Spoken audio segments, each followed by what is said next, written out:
Hello बच्चों, एक बार फिर से आप सभी का मेरे यूट्यूब चैनल में स्वागत है। देखिए बच्चों, आज का जो टॉपिक है वो है यूज ऑफ मे। देखिए बच्चों, मैं आपको ये बता दूं कि मे क्या है। देखिए, मे जो है एक मॉडल एक्सिलरीज है और मे का जो प्रयोग होता है वो कहाँ पर होता है। देखिए, इसके प्रयोग होने के लिए कुछ कंडीशंस हैं। देखिए, पहला कंडीशन क्या है स्टूडेंट्स, जब किसी हिंदी वाक्य के अंत में सकता है, सकती सकते हैं, है ना, इत्यादि शब्द आए हुए हों। कंडीशन नंबर 2 क्या है बच्चों? कंडीशन नंबर 2 है ये सभी शब्द, ये सभी शब्द मतलब सकता है, सकती है, सकते हैं, ये सभी शब्द है ना, वाक्य में वर्ब से सटे हों। वर्ब से सटे हों, वर्ब का मतलब होता है किसी भी वर्ब से सटे हों। ठीक है। कंडीशन नंबर 3 क्या है स्टूडेंट्स, जो सबसे इंपॉर्टेंट है। देखिए, आप लोगों ने अभी देखा होगा कि जो है पढ़ा होगा, आपने अध्ययन किया होगा, जब आपने यूज ऑफ कैन देखा होगा तो यूज ऑफ कैन में भी यही था। पहला कंडीशन सकता है, सकती है, सकते हैं इत्यादि शब्द आए हुए हों। ठीक है। कंडीशन नंबर 2 भी होता है, उसमें ये सभी शब्द उसमें भी जो है वर्ब से ही सटे हुए आए होते हैं।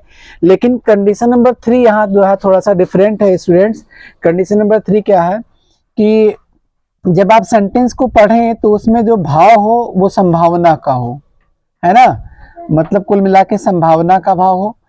या कभी कभी आप देखेंगे कि आज्ञा मांगने का भाव भी आपको दिखाई देगा, आज्ञा मांगने का भी भाव दिखाई देगा, है ना स्टूडेंट्स, आज्ञा मांगने का भाव होगा। तो अगर ये तीनों कंडेंस जो है, अगर ये स्टूडेंट्स तीनों कंडीशन सप्लाई हो जाते हैं तो वहां पर मे का यूज हो जाता है। देखिए, मे, मैंने बताया है कि मे एक मॉडल एक्सिलरी वर्ब है और इसका जो हिंदी अर्थ होता है स्टूडेंट्स, मैं आपको फिर से बता दूं कि इसका हिंदी अर्थ जो होता है वो सकना होता है। और कैन जब आप लोगों ने देखा होगा तो कैन का भी जो हिंदी अर्थ होता है वो सकना ही होता है।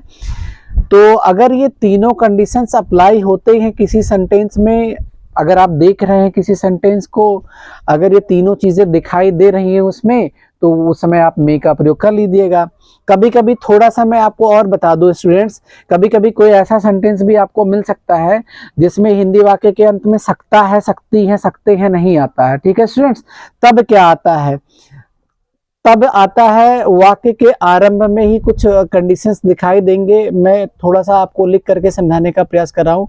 देखिए स्टूडेंट्स, जब वाक्य के आरंभ में सकता है, सकती है, सकते हैं नहीं आएगा तो वाक्य के आरंभ में ही आप देखेंगे, वाक्य के आरंभ में ही कुछ ऐसे शब्द लिखे हुए आएंगे। देखिए किस टाइप के शब्द होते हैं। देखिए, कभी कभी आप देखेंगे कि वाक्य के आरंभ में लिखा हुआ आएगा कि हो सकता है कि, है ना, हो सकता है कि लिखा हुआ आ सकता है। दूसरा क्या, कभी कभी आप देखेंगे कि शायद लिखा हुआ आ जाए, कभी कभी आप देखेंगे कि संभवतः लिखा हुआ आ जाए, संभवतः, है ना स्टूडेंट्स। और कभी कभी आप देखेंगे कि जो है संभव है कि लिखा हुआ आपको दिखाई देगा, है ना स्टूडेंट्स, संभव है कि। अगर ये लोग भी वाक्य के आरंभ में जो है दिख जाएं आपको या बीच में कहीं भी दिख जाएं, तो वैसे मैं आपको बता दूं कि ज्यादातर ये वाक्य के आरंभ में ही ये लोग दिखाई देंगे। तो अगर वाक्य के आरंभ में दिखाई दे देते हैं तो वहां पर भी मे का प्रयोग किया जा सकता है। तो पहला कंडीशन ये है, कुल मिला के इन तीनों को अगर पहला मान लिया जाए तो एक कंडीशन ये बन गया, और अगर इन चारों को मिला करके दूसरा कंडीशन मान लिया जाए तो ये 2 नंबर बन गया। ठीक है, कंडीशन नंबर 2 बन गया। तो थोड़ा सा हम लोग एग्जाम्पल के माध्यम से समझने का प्रयास करते हैं कि वास्तव में मे कहाँ पर यूज होता है। देखिए, मे जो होता है, मैंने आपको पहले से बता दिया है कि जो है मे का हिंदी अर्थ सकना होता है और ये मे जो है एक मॉडल एक्सिलरी वर्ब है। ठीक है स्टूडेंट्स, एग्जांपल पर आते हैं। देखिए, पहला एग्जांपल है रवि आज बाजार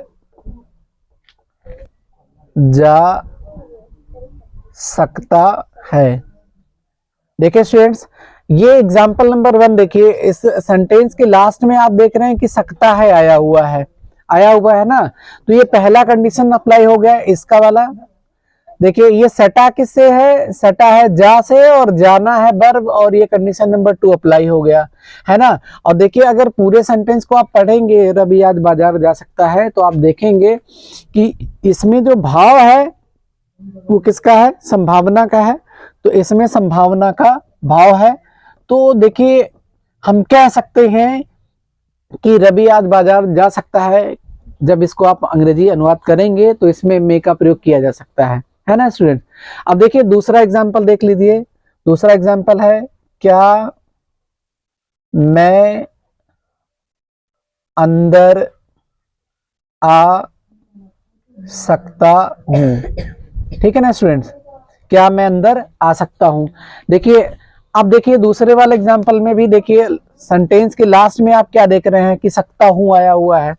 सटा किससे है स्टूडेंट्स, सटा ये है आ से, और आ मतलब आना, और ये सकता हूं ये कंडीशन नंबर 1 अप्लाई हो रहा। देखिए सकता है, सकती है, सकते हैं इत्यादि, यहाँ सकता हुआ है इत्यादि शब्द में मैंने बता दिया कि और भी शब्द आ सकते हैं। और ये सटा किससे है, आना से, और आना है क्रिया, और यहाँ कंडीशन नंबर 2 अप्लाई हो गया है। देखिए मैंने यहाँ लिख करके रखा हुआ कि ये सभी शब्द वाक्य में वर्ब से सटे हुए, वर्ब से मतलब किसी भी वर्ब से सटे हुए आ सकते हैं, कोई जरूरी नहीं है कि वहां आना ही आए, कोई भी वर्ब आ सकता है।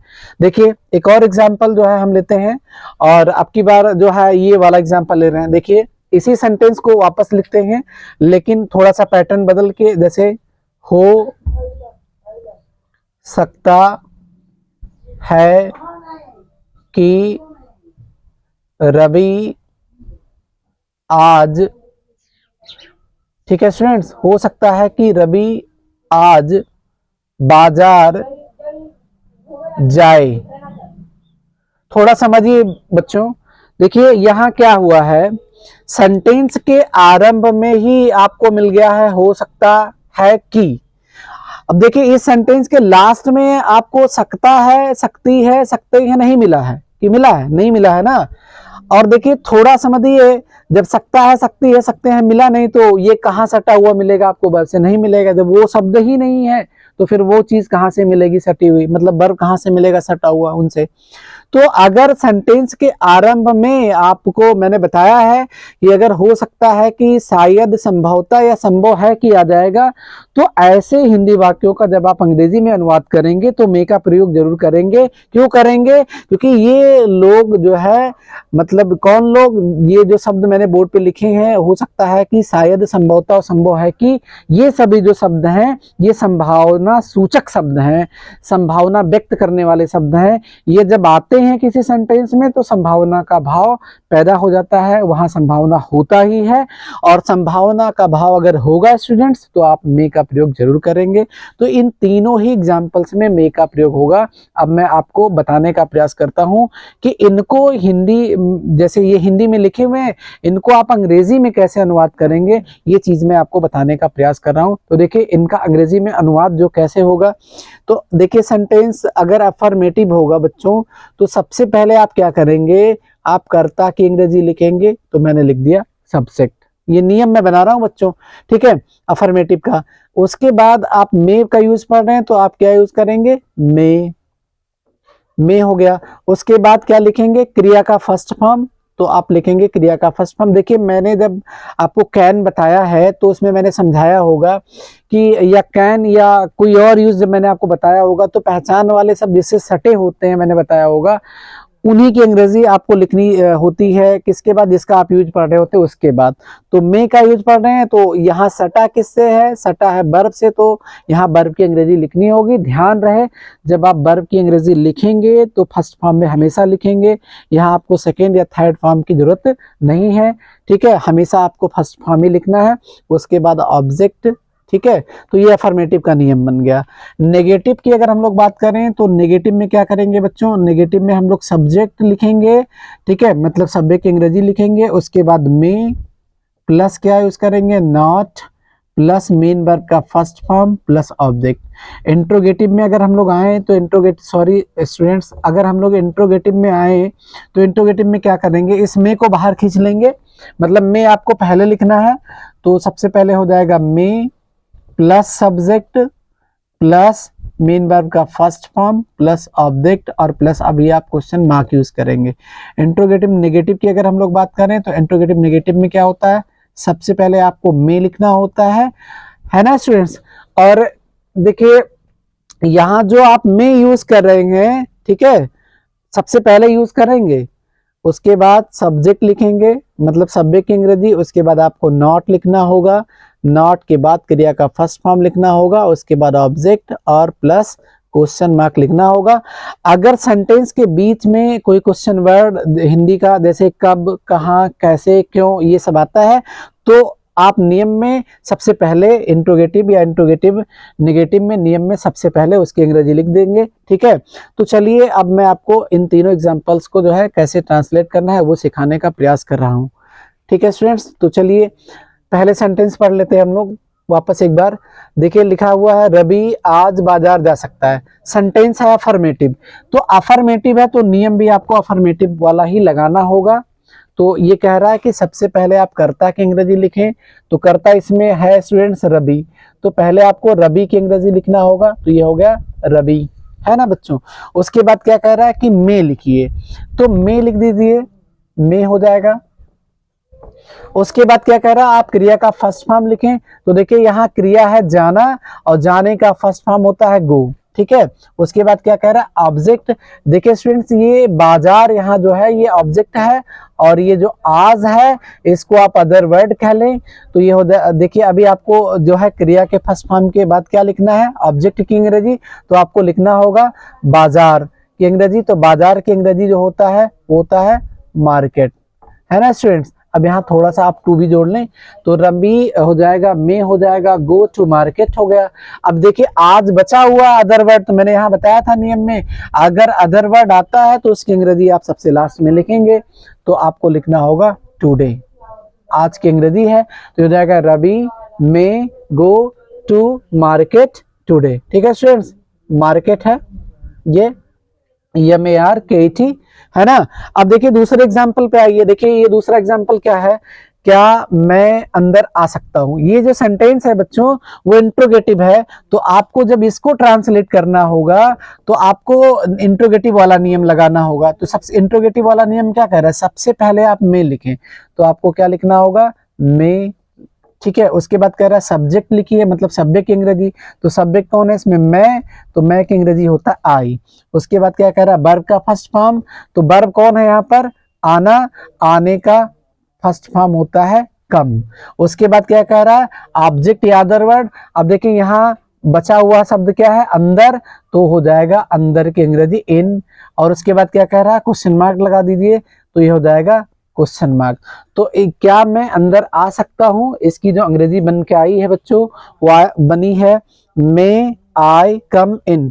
देखिए कभी कभी जब हम जो है क्लास से बाहर गए होते हैं, पढ़ रहे होते हैं, क्लास से बाहर गए होते हैं, हमें क्लास में इंटर करना होता है, तो हम अपने अध्यापक से पूछते हैं, इंग्लिश में बोलते हैं मे आई कम इन। वहाँ कभी कभी बच्चे बोलते हैं मे आई कम इन, वो थोड़ा सा रॉन्ग है बच्चों, आपको बोलना है मे आई कम इन, मे बोलना है ना कि मैं बोलना है।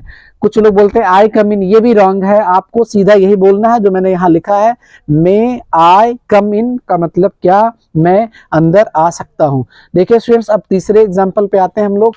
तीसरा एग्जाम्पल देखिए थोड़ा सा जब ये आपके सामने आएगा, ठीक है, तो आपको लगेगा कि मैं नहीं लगेगा यहाँ पर, लेकिन मैं आपको बता चुका हूं बच्चों कि अगर ये सभी शब्द आ गए और तो आपको में लगाना है। क्यों लगाना है, मैंने आपको बताया है कि ये सभी शब्द जो होते हैं वो संभावना सूचक शब्द हैं, जब ये आते हैं तो संभावना का भाव होता है, ठीक है, तो संभावना का भाव होता है, तो यहाँ पर आपको में लगाना होगा।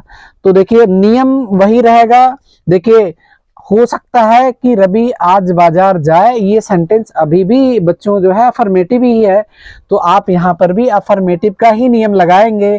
तो देखिए सब्जेक्ट लिखने के लिए बोल रहा है नियम, तो सबसे पहले आप सब्जेक्ट लिखेंगे, तो सब्जेक्ट कौन है इसमें, सब्जेक्ट है रवि, तो आपको क्या लिखना होगा रवि, उसके बाद क्या कह रहा है, मे लिखें तो आपको क्या लिखना होगा, मे। ठीक है, उसके बाद क्या कह रहा है, वर्ब का फर्स्ट फॉर्म। अब देखिए वर्ब यहाँ जाना है ना, देखिए जाए, बाजार जाए, जाए मतलब जाना है, तो जाने के जो फर्स्ट फॉर्म होती है बच्चों वो होती है गो। अब वापस आए, कह रहा ऑब्जेक्ट, तो देखिए आपके पास दो शब्द बचा हुआ, एक आज है और एक बाजार है। आज तो ऑब्जेक्ट है नहीं, बाजार ही है, तो आपको लिखना होगा टू मार्केट। ठीक है, और बचा हुआ जो शब्द है वो है टुडे, मतलब आज है, तो आज की अंग्रेजी जो हो जाती है वो हो जाती है टुडे, तो बन जाएगा रवि में गो टू मार्केट टुडे। देखिए बच्चों ये वाला आपको थोड़ा सा ध्यान देने की जरूरत है इस वाले सेंटेंस में। जब आप जो है हाई स्कूल का बोर्ड एग्जाम देंगे, विशेषकर हाई स्कूल वाले बच्चे या इंटरमीडिएट वाले जो छात्र छात्राएं हैं वो ध्यान देंगे, बीच में जब देखते होंगे आप पैसेज वाला ट्रांसलेशन आता है तो बीच में ऐसे ही सेंटेंसेस को घुमा दिया जाता है, तो वहां अगर बच्चे केयरफुली इसको नहीं पढ़े होते, सावधानी पूर्वक नहीं पढ़े होते हैं, तो उनको लगता है कि भाई ये क्या, मतलब एक किस टाइप का सेंटेंस है। तो थोड़ा सा अगर आप ध्यान दे देंगे मे के यूज पे, तो आई थिंक जो वो समस्या है उस टाइम की समस्या वो सॉल्व हो जाएगी। ठीक है बच्चों, तो आप इसको, मैं आपसे यही कहूँगा जो है कि आप इसको बहुत सावधानी पूर्वक पढ़ें। अगर आपको कोई समस्या होती है तो कमेंट सेक्शन में बताएं। ठीक है, फिर आपसे मैं एक नए वीडियो में नए यूज़ के साथ मिलूंगा, तब तक के लिए जय हिंद जय भारत।